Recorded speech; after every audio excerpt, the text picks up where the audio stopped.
Thank you, Honorable Speaker, for the opportunity.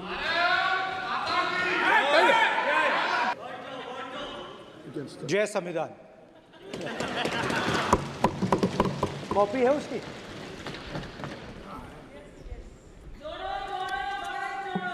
जय संविधान। इसकी हमने रक्षा की है। देश ने मिलकर संविधान की रक्षा की है और अच्छा लग रहा है अब कि हर 2-3 मिनट बीजेपी के लोग संविधान संविधान संविधान संविधान कह रहे हैं।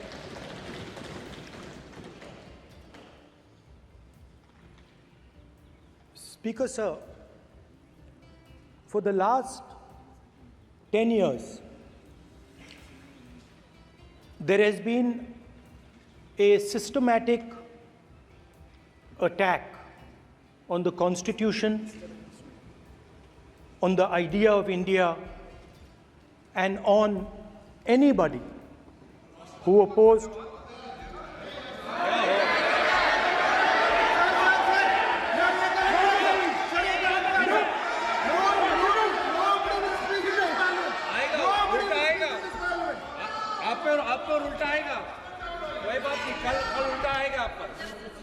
There has been just warming up right now. अभी warm up हो रहा है. तो there was a systematic, full-scale assault on the idea of India, on the Constitution, and also on millions and millions of people who resisted the ideas being proposed by the BJP, who resisted the attack on the Constitution. Many of us personally were attacked. In fact, some of our leaders are still in jail. One of our leaders has just recently been released. Another one is still in jail. And not only the opposition, but anybody who resisted the idea of concentration of power, of concentration of wealth, of aggression on the poor, of aggression on Dalits, minorities, tribals, was crushed, violently crushed. People were put in jail, people were threatened, and I myself was attacked. Sir ये संसद TV का नया format देखा है आधा ये पहले देखा नहीं हमने. I myself was attacked by order of the government of India, by order obviously of the Prime Minister of India. 20 plus cases, 2-year jail sentence, my house taken away, no problem. Relentless attack in the media, 24/7, every single day, abuse, attack, abuse, attack. And then the most enjoyable and beautiful part of it, 55 hours of interrogation by the ED. No, which I really enjoyed. Because by the end of the interrogation, the officer off camera, he switched off the camera and then he asked me, Rahul ji, you've been sitting here 55 hours. आप पत्थर जैसे हो, आप हिलते क्यों नहीं हो? मुझसे सवाल पूछा उसने. तो जब ऐसा आक्रमण होता है, when there's an attack like this on you, you obviously need refuge, you need a place, or you need ideas that defend you. So today I want to start my speech by telling my friends in the BJP and the RSS about the ideas that we used, the entire opposition used, to defend the idea of India. Where these ideas come from and how they gave us the strength, all of us, anybody who opposed the regime, how they gave us the strength to fearlessly take any onslaught that was placed before us. So I'd like to start by showing an image of our refuge. Okay? Sir Shiva ji की photo नहीं दिखा सकते sir? एक minute माननीय सदस्य। Sir Shiva ji की photo मना है सर?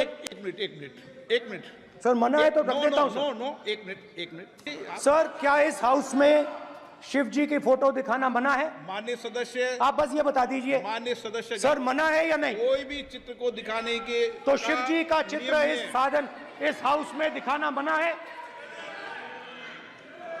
यहाँ पे दूसरी चीजों के चित्र दिखाए जा सकते हैं मगर शिव जी का चित्र नहीं दिखा जाया जा सकता। अगर मैं कह रहा हूं कि हमें इनसे प्रोटेक्शन मिली और मैं समझाना चाह रहा हूं कैसे प्रोटेक्शन मिली, आप मुझे चित्र नहीं दिखाने दे रहे हो। इसके बाद मेरे पास और चित्र हैं, मैं सब दिखाना चाहता था। स्पीकर सर, ये चित्र पूरे हिंदुस्तान के दिल में है, पूरा हिंदुस्तान इस चित्र को जानता है, समझता है। Everybody knows this image. Speaker sir, why I got this image is because there are certain ideas in this image that we defend, that the opposition defends. The first idea in the image that we defend is the idea of confronting our fear, of never being scared. That idea is represented in this image, which you are not allowing me to show, by a snake that is placed right near the neck of Shivji. The idea behind that is never be scared of anything that you face. In fact, Shivji places death 1 inch from his neck. And that is the spirit with which we fought when we were in the opposition. From this idea of resisting, we are still in the opposition, I know. I know that. And I'm happy and proud to be in the opposition. Because for us, there is more than power. There is truth. For you, there is only power. That is the only place you want to be. For us, there is truth. And this is a symbol of truth.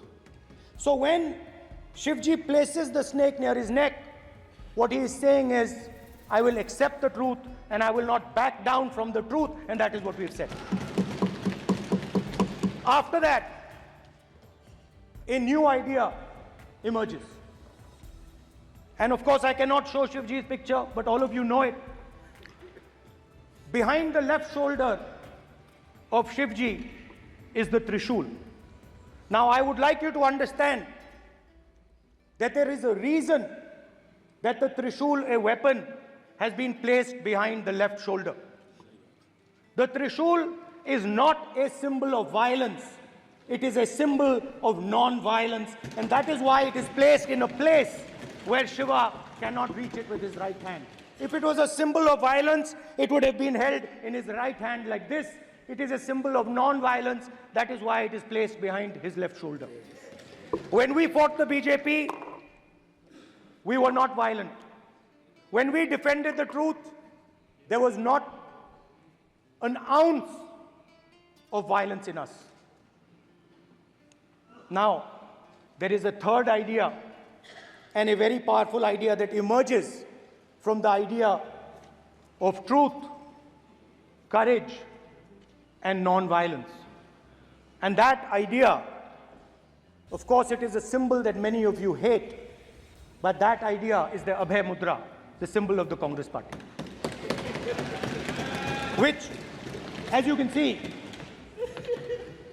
is also in this image. And Jai Mahadev. And what that Rajnath Singh ji is looking very surprised.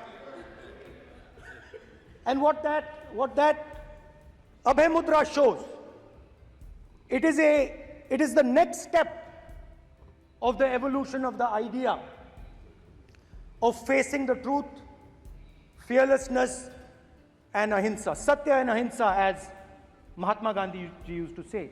And the Abhay Mudra is the idea that it is not good enough to just keep this internal. It is not good enough to not be scared. It is not good enough to use non-violence. It is also important that you make others not scared, that you help others become fearless, that you help others become non-violent. So in a sense, the Abhay Mudra is a projection from Shivji to the rest of the world about these two ideas. Of course, these two ideas were used by us, all of us, when we fought the British. And they were put forth by Mahatma Gandhi. The Prime Minister, of course, who has a direct connection with God, speaks directly to God. Yes, the Paramatma speaks to Modi ji's Atma directly. Unlike with all humans, we are all biological. We are born, we die, but the Prime Minister is a non-biological being. And the Prime Minister says Gandhi is dead. And Gandhi was revived by a movie. I mean, can you understand the ignorance?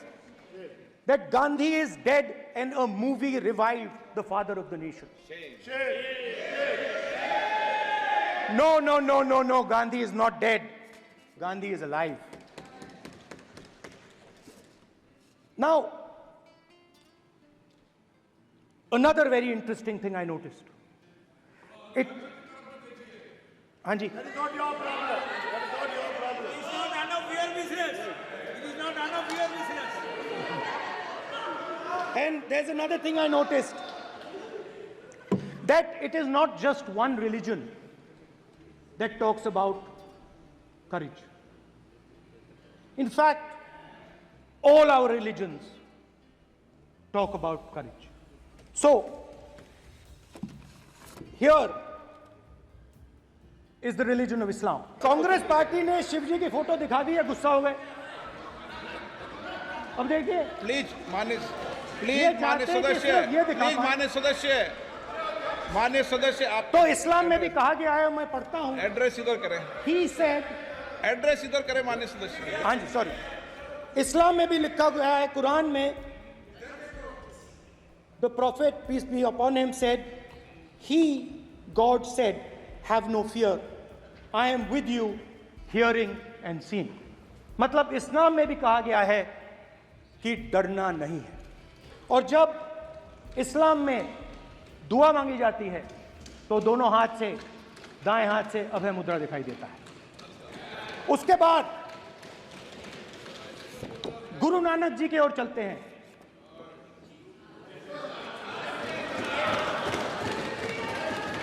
Waheguru ji की फतेह, वाहेगुरु जी का खालसा.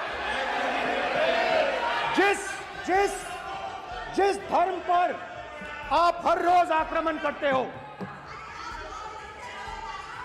गुरु नानक जी,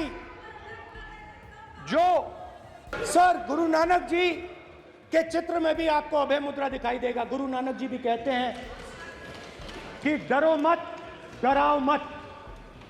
और पंजाब से Guru Nanak ji Mecca तक गए, Thailand तक गए, अफगानिस्तान गए, श्रीलंका गए. किसी से हिंसा नहीं की, अहिंसा की बात की, सत्य की बात की, और किसी को उन्होंने अपनी जिंदगी में नहीं डराया. उसके बाद जीसस क्राइस्ट की इमेज देखिए, उसमें भी आपको अभय मुद्रा दिखाई देगा. जीसस क्राइस्ट की इमेज में भी अभय मुद्रा. डरो मत, डराओ मत. और जीसस क्राइस्ट ने कहा कि अगर आपको कोई थप्पड़ मारता है तो दूसरा गाल दिखा दो। उसके बाद बुद्ध भगवान, अभय मुद्रा।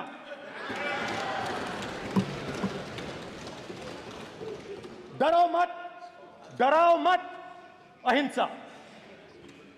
मतलब, और अंत में महावीर, डराओ मत, अभय मुद्रा।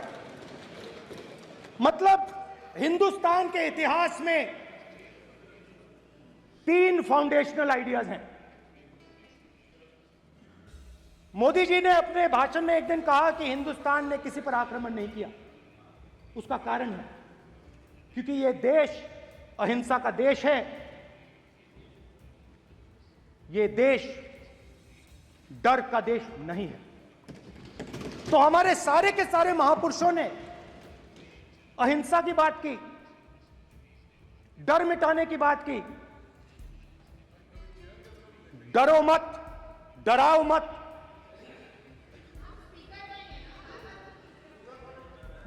डराओ मत।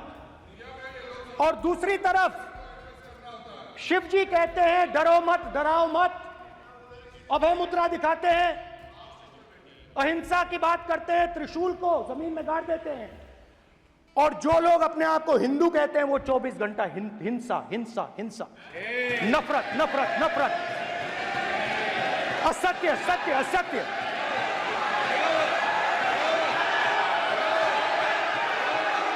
आप हिंदू हो ही नहीं।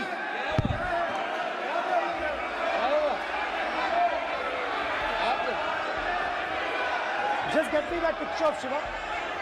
inside speaker's office. हिंदू धर्म में साफ लिखा है, सत्य के साथ खड़ा होना चाहिए, सत्य से पीछे नहीं हटना चाहिए, सत्य से नहीं डरना चाहिए। अहिंसा हमारा प्रतीक है। अभय मुद्रा, ऐसे कीजिए, अभय मुद्रा।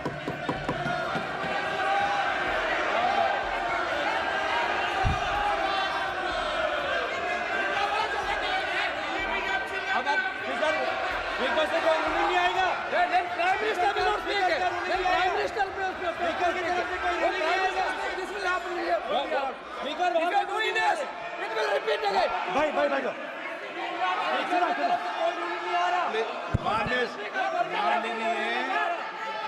ये आप बात समझिए, आप बात समझिए। ये इसलिए चिल्ला रहे हैं क्योंकि तीर जाके दिल में लगा है,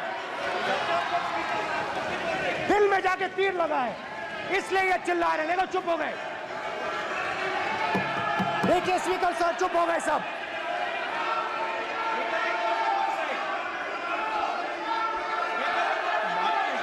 एक मिनट।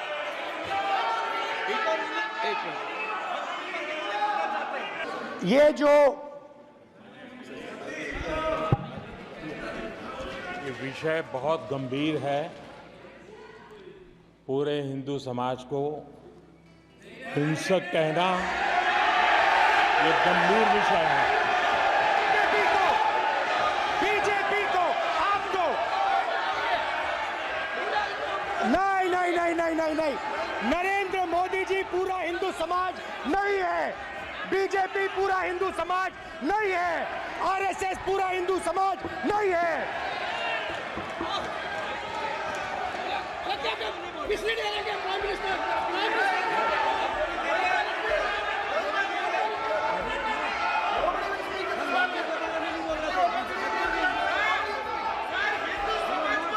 भूपेंद्र यादव जी, ये ठेका नहीं है बीजेपी का। भूपेंद्र यादव जी बोलना चाहते हैं आप? ये सब हिंदू हैं यहाँ पे। अगर आप हिंदू धर्म के जो महापुरुष हैं, महापुरुष छोड़िए, अगर आप शिव जी को देखें तो क्या हो रहा है सर?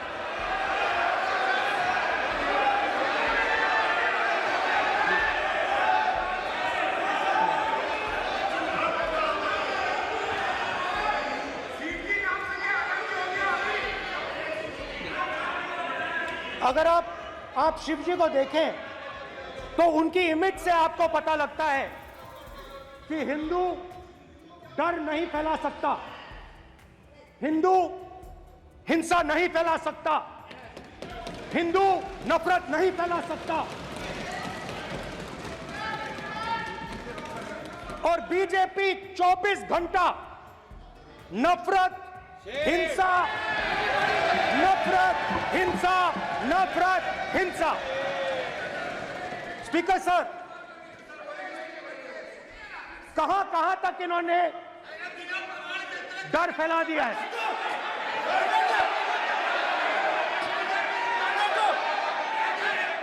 प्लीज प्लीज सर, कहां कहां तक इन लोगों ने डर फैला दिया? मैं आपको अयोध्या से शुरू करता हूं। सर नमस्कार। शाबाश। अयोध्या ने आपको मैसेज भेजा। अयोध्या ने राम भगवान, माइक दीजिए सर। हाँ सर, मेरा सवाल है सर, इस माइक का कंट्रोलर किसके हाथ में है?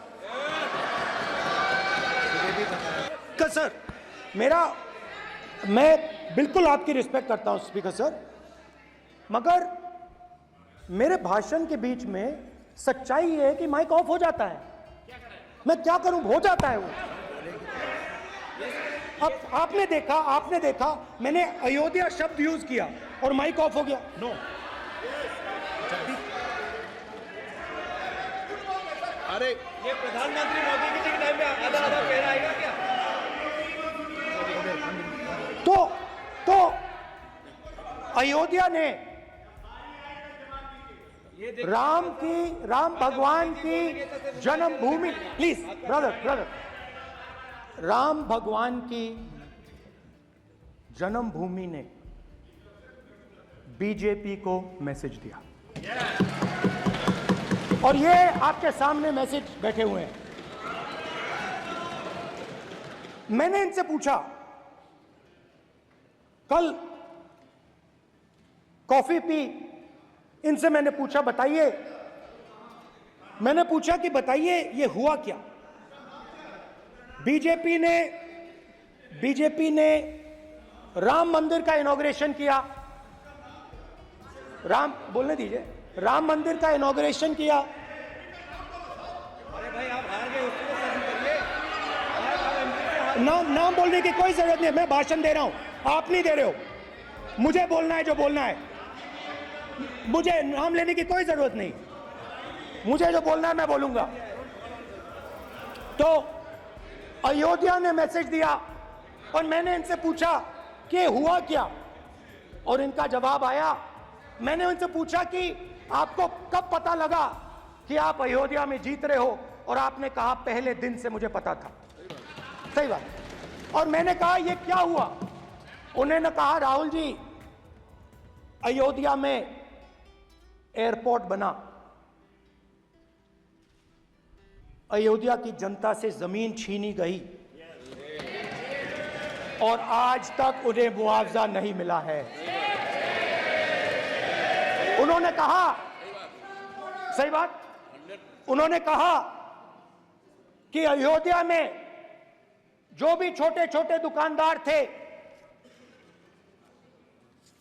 जो भी छोटी छोटी बिल्डिंग्स थी, उन सारों को तोड़कर गिरा दिया गया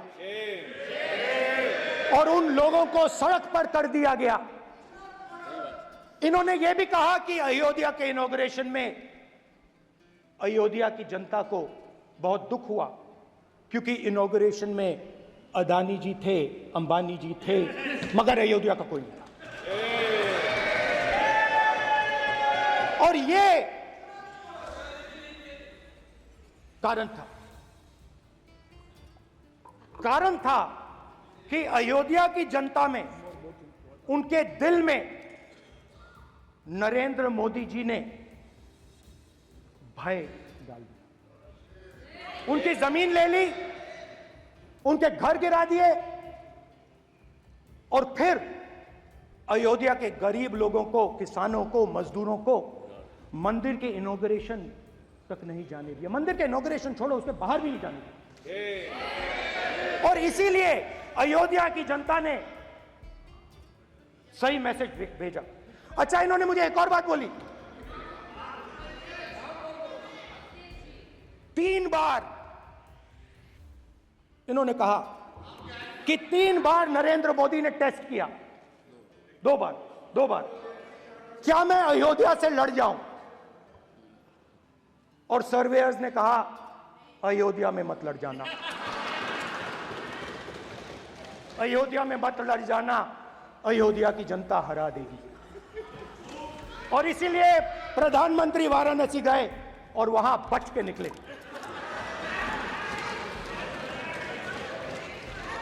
तो अयोध्या की जनता को डराया, पूरे देश को डरा दिया। मैं आपको बताता हूं, आज सुबह में आया, राजनाथ सिंह जी ने मुस्कुरा के मुझे नमस्ते की, और मोदी जी बैठे हैं, मुस्कुराहट नहीं, सीरियस, नमस्ते भी नहीं करते, कहीं मोदी जी ना देख लें, प्रॉब्लम हो जाएगी।